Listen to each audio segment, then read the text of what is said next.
Welcome back to another episode of Arcane Assists. I'm John. I'm here with Tim. Tim, how are you doing? Pretty great, John. How are you? Not bad. Today we bring in another game of Trolls into Cricks. I'm playing Calandra today. Tim, who are you bringing to the table? I've got the Coven of Garlgast and the Egregore.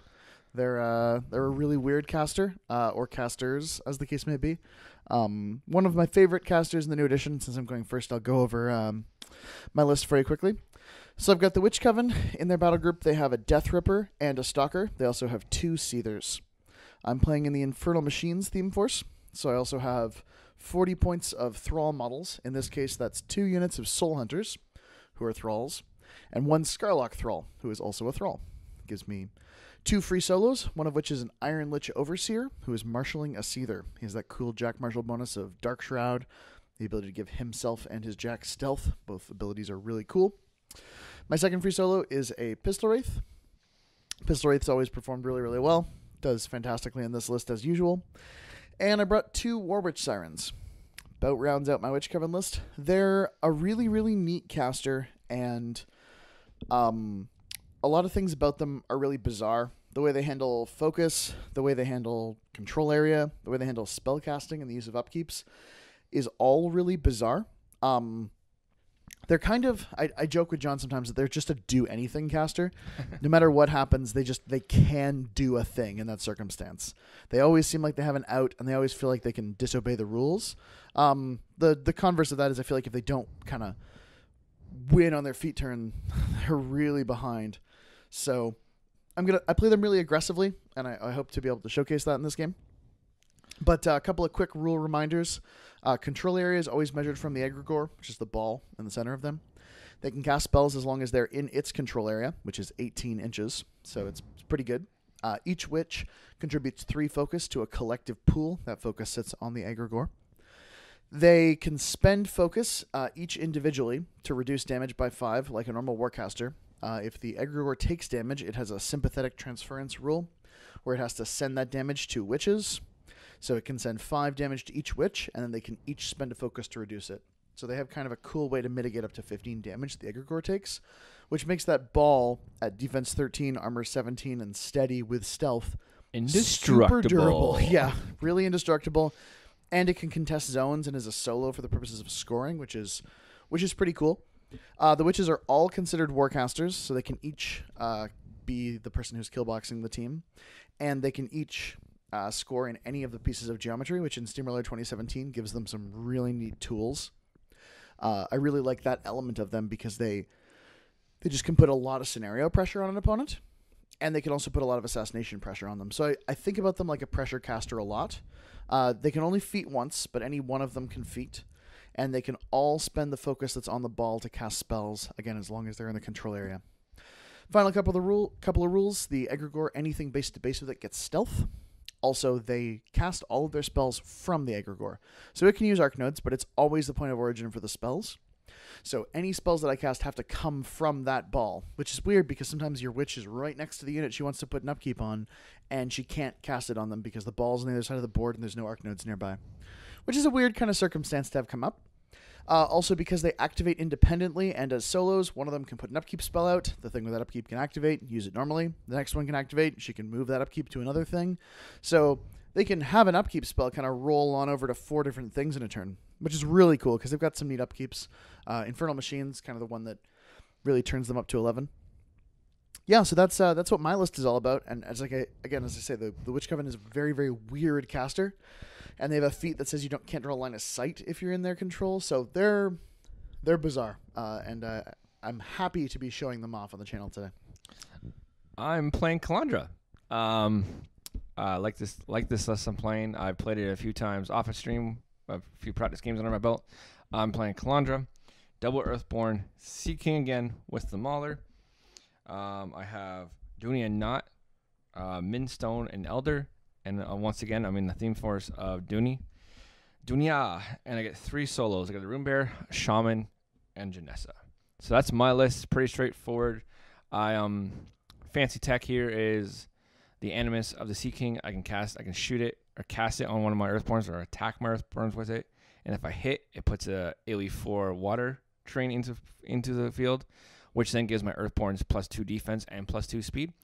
So I lost the dice roll, so I got to choose side. I chose this side anyways, where the water feature is on my side, so I don't have to actually throughout the game. You might not see it showcased due to the fact I have water already on my side, but that's one of the neat techs the Sea King can bring with the Earthborns.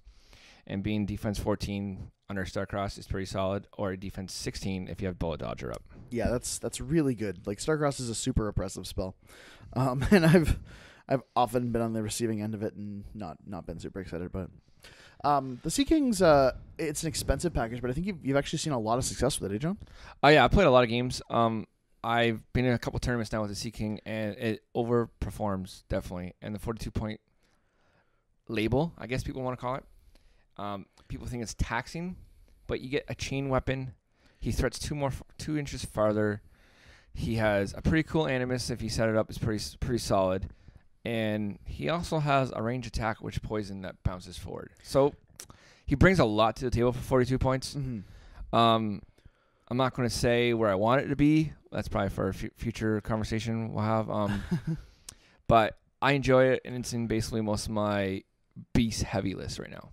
It's definitely like a centerpiece of obviously of the table in terms of the visual appeal, but it's also a centerpiece of most lists in that I think anytime you brought it, you've had a very specific game plan for it, and it's usually a good role player. Yeah, it definitely performs when I put it to the test, and it hasn't underperformed at all, like on its model, on its base stats. Like okay. I maybe misplayed it a few times, but as a model itself, it hasn't underperformed. I mean, that's a process of learning too. I mean, as we talked before, anytime kind of a new theme or a new list or a new model is kind of put on the table, there's like a sometimes many month-long process where really excellent players in the game, are trying it out, sort of seeing where it goes and saying, okay, win or loss in this game, this model was doing work, and I want to see it more. I want to try it more.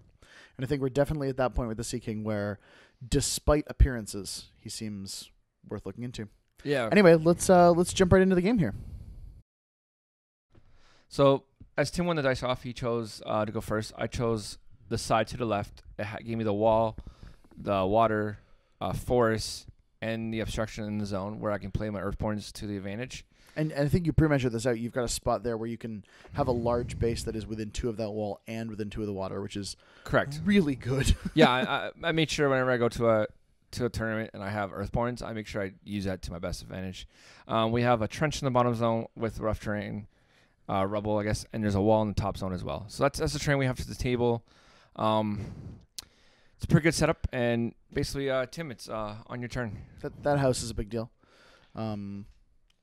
Yeah, so I sort of, this list is all about speed and about effective alpha striking. I ran that unit of Soul Hunters on the left-hand side, basically really, really far up the board.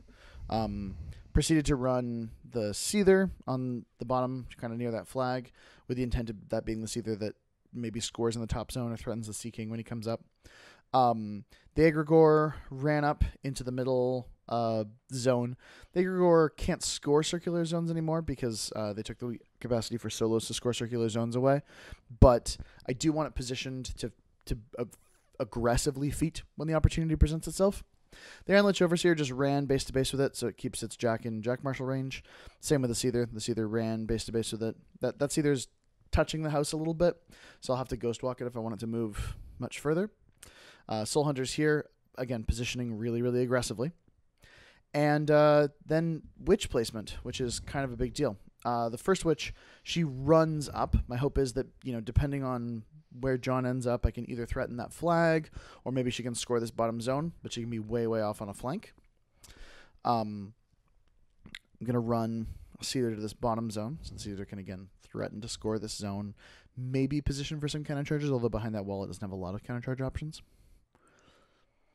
I'm going to advance this Witch to just within 6 of this flag, so she can walk straight forward and be able to score that flag as a Warcaster.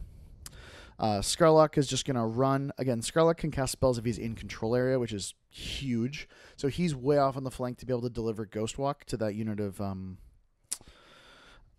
Soul Hunters, because they're most of them are behind a wall or looking like they want to charge through that shallow water.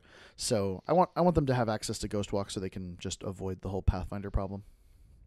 Also, having Ghost Walk is really, really good with reference to like free strikes, especially with those speed 9 Cav models, just being able to walk around things. It does a bit of a Makeda Katz impression with her whole dash thing. I think it's good. I mean, you don't have the jump or you don't have the crazy threat ranges she does, or even the damage potential, but you can still go and kill solos that you have no business killing. I put up a Veil of Mists Cloud there. Just block a little bit of line of sight. Just kind of be a bit more restrictive. I'm not sure how important that cloud is going to be, but I'm hoping that it dictates John's placement a little bit. So if he wants an Earthborn charge lane, he doesn't put it kind of right across from that cloud. He may anyway, because that spot where you've got water and that wall is really, really powerful. And I'm more than a little intimidated by that prospect. Those Earthborns are going to be the interesting problem sometimes I find with Crick's really tricksy control casters is often you see something on the opponent's side of the board and you're like, I have to go around that. Like you see the Sea King in this case, I'm like, that has a ton of boxes. It's got regeneration. I don't have a lot of armor cracking. I've got Curse of Shadows and I've got like a bunch of fairly pillow-fisted Cav models. I'm going to go around that. And then I look at those Earthborns. I'm like, those Earthborns are going to be under Starcrossed at defense 14 and armor 22. I'm going to go around that. And eventually there's too many things in John's list that I have to go around. Yeah. Like at some point I'm like, okay, I'm going to have to deal with something. And it's a problem if it has to be everything that I'm afraid of or just trying to kite. So my turn basically is the setup. I'm setting up for the following turn. The green Earthborn has Bullet Dodger. From my theme is upkeep for free. So basically Earthborn, the green one's within 2 of the water, 2 of the wall, and the blue one's also within 2 of the water and 2 of the wall. So first turn setup is great. That's exactly what I wanted. When Shaman goes up, puts a cloud down and freaks back. So perfect. I have that bottom or top side of the board. I guess we're playing now. Is top side of the board is protected from the Earthborns.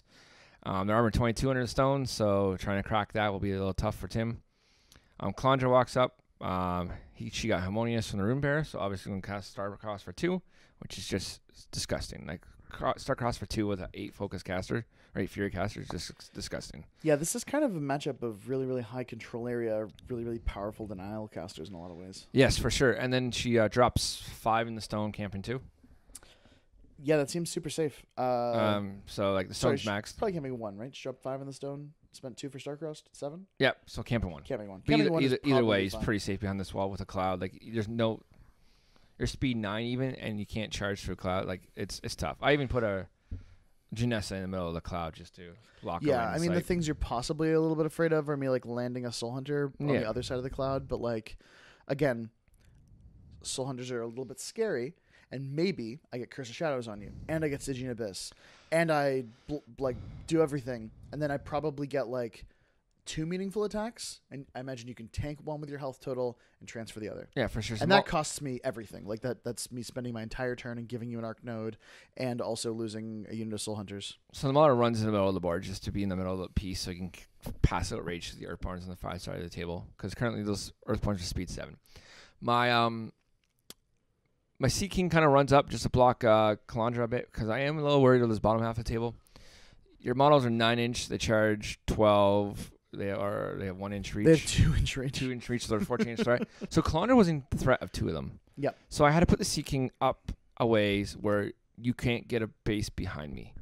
Yeah, now you're avoiding like that circumstance I talked about where you end up taking, transferring 1 and tanking the other one with your health total.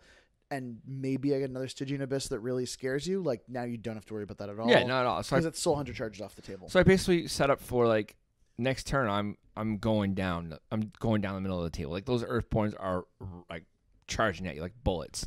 The only thing you've done a really good job of protecting yourself from the assassination, which I suspect is partly because you watched the game that we played already on the channel against Coven. Maybe. And but I just if you know. haven't seen that game, you should check it out. And I don't want to post any spoilers for it, but suffice to say that the Witch Coven have a really impressive capacity for assassination, and playing around it can be really tricky. Yeah, so I'm definitely protecting like a big bubble. Like there's nothing that you can get to me. Like, so I'm like, cool, I feel safe. I'm like, awesome. My next turn, I'll be up in the middle of the table, threatening you, hopefully to put some scenario. Like, scenario pressure on you, like at least in the zone, so you can't take it away from me. So Tim, this is your turn. Your plan here. Yeah, so some things are happening. So first I run an arc node up. The placement of the arc node, he's towing both zones. Then I moved a pistol wraith who ran to tow the flag, and I put one of my witches at the very, very back edge corner of the zone. I now have perfect conjunction, which is the triangle of the three witches has the egregore completely inside it. I feeded, and I cast Curse of Shadows on the first Earthborn. Now, maybe I was a bit too conservative here. Like, maybe what I should have done is also tried to Stygian Abyss this Earthborn. This is the bullet dodger one, so it's a little bit tougher to kill. I'm still kind of just thinking about, what the kind of risk-reward play is there. I do cast Ghost Walk with the Scarlock Thrall on the unit of Soul Hunters, like we talked about preparing for. Couple of them run, couple of them get charges in on this Earthborn model. The line of the charge goes over that water like we expected. I didn't upkeep the Veil of Mists because it didn't end up being super relevant to where John was placing his pieces. So these Soul Hunters, a couple of them are getting charges in on the Earthborn, and they get boosted attacks because they're Cav, but they're under Starcrossed, so they're missing. The first one misses completely. The second one hits its charge attack and ends up doing 0 points of damage. I'm 22. And the third one misses. So they'll reposition in. They're still Ghost Walked, so they've got a little bit of flexibility here. They're also... the one of them didn't take a free strike from the Curse of Shadows Earthborn. Most of the Curse of Shadows there is because, as I acknowledged earlier, I can't go around that Earthborn. I have to deal with it. So I need that armor cracking potential to take it down to even armor 20. But I'm still dice minus 7 on the good attack on the Soul Hunters, and dice minus considerably more after that. So it's going to be the responsibility of the Seethers to do work to the Earthborns if anything's going to get work against them. So I position a Seether kind of so that if John moves up too aggressively, I've got a vector for countercharge, and I move a Seether up for the vector for Dark Shroud. I move the Egregore up so that I'm catching everything in my feet. As I mentioned before, I've already feeded with the Witch at the back. Everything's in control range. I'm threatening scenario pretty hard here. I think it's fair to say. I've got a lot of witches in position to score if John gives me the opportunity to score. I've also got a Stalker over there, which I put Infernal Machine on. So I'm kind of ready for that Stalker to do work next turn. And I've got one witch here who's now completely behind the house in the center zone. So she's threatening to score that zone as well. I just want to keep these Soul Hunters out of line of sight of the Sea King. My feat says line of sight is reduced to 5 inches, so I want John not to be able to just trivially shoot them. I want to force the Sea King to move up a little bit, and I want it to not be possible for him to charge them. But mostly these Soul Hunters are actually serving as a little bit of a jam right now, because if John has to deal with them, I want to see what else I can put in this zone. So if they're not chargeable, then he has to walk up. And if he has to walk up, I want to keep this arc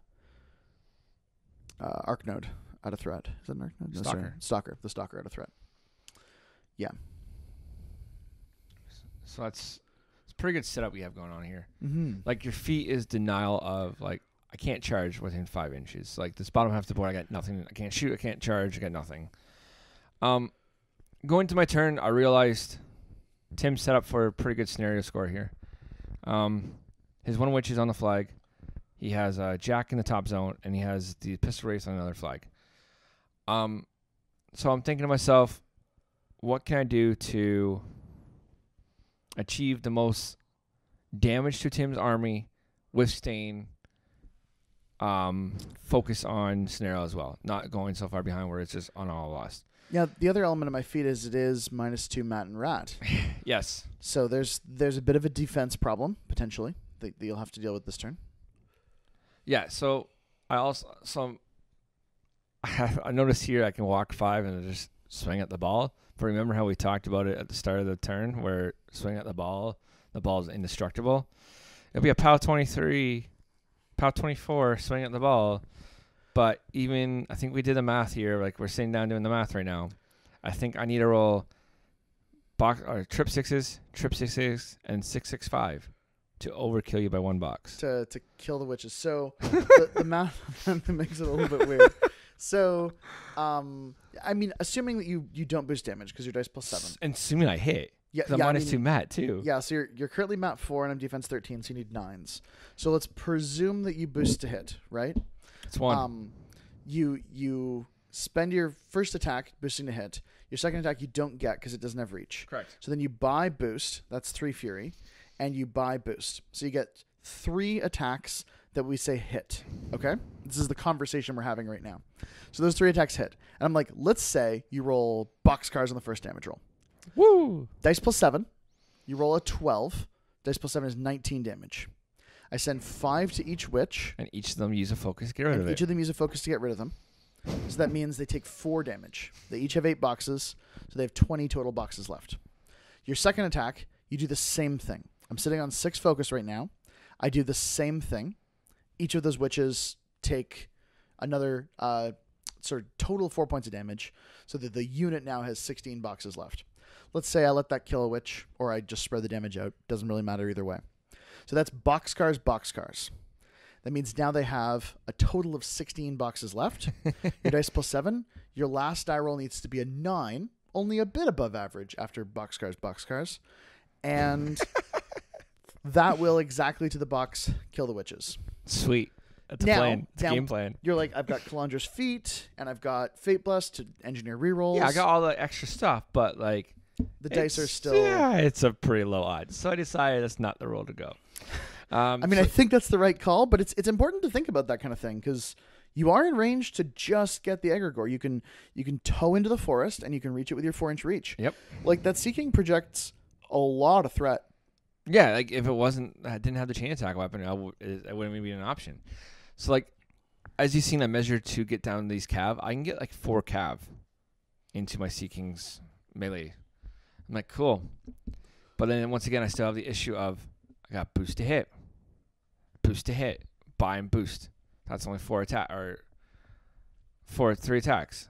Like, yeah, 4 if you get the second initial in. Yes. Yeah, so it's rough. Like, I'm like, okay, cool. So let's play it safe. Just clear out the cav that's closest to me right now. Let's do some damage here. So I had Janessa walk up, and she did her Teutonic Shift. Yeah, so she moved a couple of the cab models over a little bit. To the top side of the table, or the clock side of the table, let's say. Correct. And it frees up one of my Earthborns. Now, my Earthborn can walk over now and, like, out of the way of a few cav and deal some damage. So, like, I'm like, cool, okay, this is a great start. I got this. I'm going to whittle down the top of the table. I'm going to leave the bottom half, whittle down the top, hopefully concede 2 points this turn and be in the game the rest of the turn. Like, that's my plan here. Like, I'm like, cool, I got this. So now I'm just like, okay, my shaman goes up. He's going to spray. He has a magic ability. He's not going to do his mat, not doing anything. He hits. He is POW 12. Armor on your cav is? They're 14-14. So defense 14, armor 14. Okay, so I and 5 boxes? Yeah, 5 boxes. So I leave you on 1. Okay, I left you on 1 the first cav, and I missed the second cav member with my shaman. I'm like, well, Stone's going to go up. Or Puppet Master, actually the Dooney not, because this is what they do in the list, the Puppet Master, and stay within 3 ward.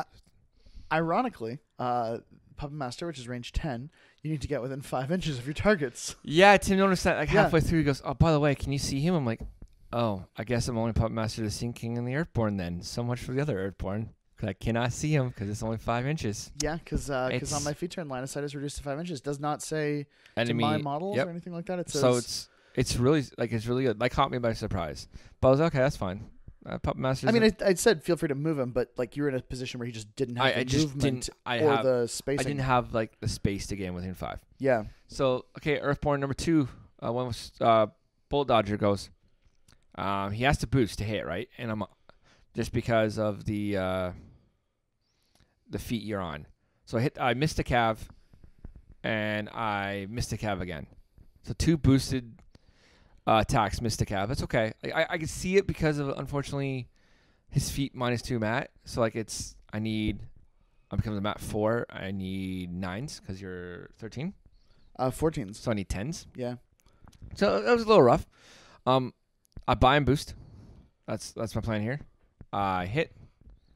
Power 15, 1600 stone. I figure I'm just going to boost it, get it out of the way. I kill it. Yeah. Little box cars there help. Yeah. So that's 1 down. My other Earthborn needs to deal with 2. My Mauler can like walk up and deal with 1 in the forest. That's my plan to hopefully get things done and contest enough where I'm still in the game the following turn. I'm measuring 6 inches. My plan here was put the Earthborn around the corner, be within 4 inches of the flag, but I would have to take some free strikes here. I'm not sure if I wanted to.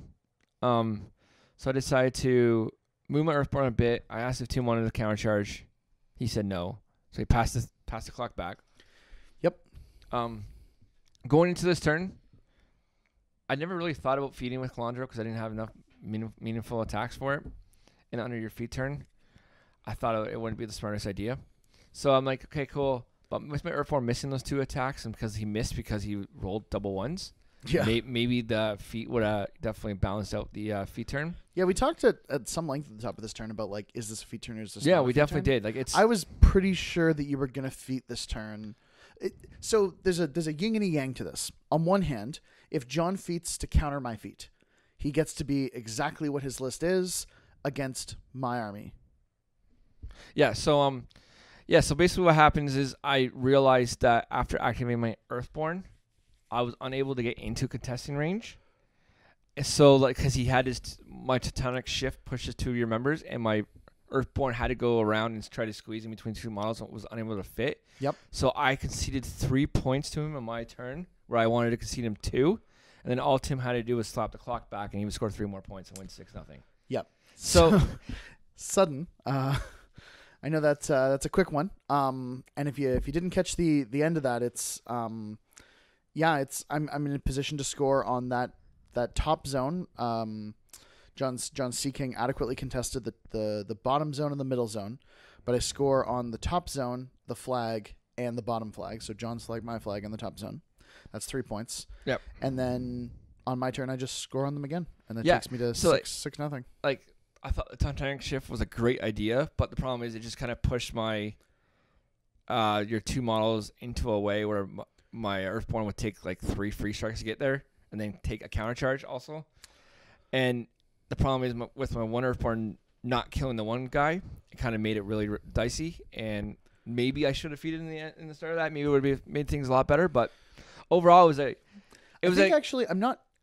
If you don't mind me saying so, John, I'm not sure that your mistake is actually in this turn so much as in maybe not being a little bit more aggressive on the previous turn.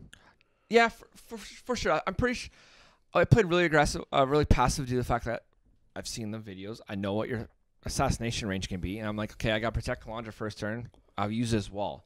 The wall was kind of probably a bait for me. I stayed way too far back and put my beast in front of the wall. Mm-hmm. Maybe if I would have charged up and moved on my beast and then had like be up in the middle zone already. Like in that forest. And Calandra would have probably been safe behind a beast brick. But, lessons learned. It's a good list. I'm not going to step away from my list yet. This list has proven to done work for me. So, like, I'm sure you guys will see it on channel again. Mm-hmm. Maybe in a longer game. Yeah, I apologize for our Coven games being so short. They're a very, very complicated caster, so you're not necessarily seeing the nuances of them, but they're such an impressive pressure caster that in the circumstances where they say, like, you must do these things, they can dictate scenario or they can dictate positioning. Like, it's a very, very powerful effect to be able to just sort of frighten your opponent into, list submission. Anyway, that's us. That's Coven list for the week. That's another game from Trolls, some Sea King table time, which we're excited to be doing more of in the near future. And see you next Monday. Thanks very much, guys. Thank you.